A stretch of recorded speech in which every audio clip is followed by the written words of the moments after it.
কয়েক বছর আগেও যে গরুর চামড়ার দাম ছিল 2 থেকে 2,500 টাকা, এখন তার দাম 500 টাকাও না পাওয়ায় ক্ষোভে ফুঁসছেন ক্ষুদ্র চামড়া ব্যবসায়ীরা। তারা বলছেন সিন্ডিকেটের কারণেই এই অবস্থা চামড়ার বাজারে। অনুপ পিয়ালের রিপোর্ট। 72 ঘন্টা ময়েশ্চার লক সমৃদ্ধ লিলি বডি ওয়াশ শিয়া বাটারের গুডনেস স্কিন রিপেয়ার করে রাখে সফট ও গ্লোয়িং। প্রতি বছর কোরবানির ঈদের সময় চামড়ার বাজারে আসে উল্লেখ সংখ্যক চামড়া।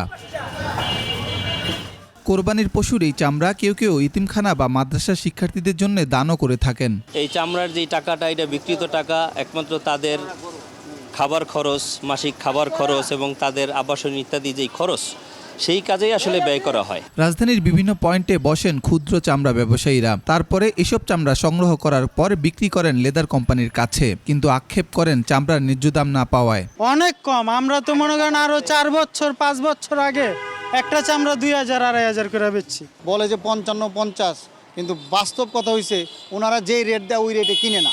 ক্ষুদ্র এই ব্যবসায়ীরা সিন্ডিকেটকে দায়ী করছেন। পাশাপাশি চামড়া শিল্পে সরকারকে নজর দেওয়ার আহ্বানও জানান তারা। কেন এটা সিন্ডিকেট, এটা মনে করেন এই 10-12 বছর যাবৎ চলে আসতেছে।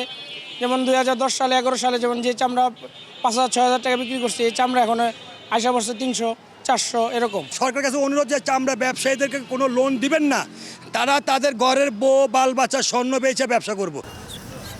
অনুপ পিয়াল, 21 টেলিভিশন, ঢাকা।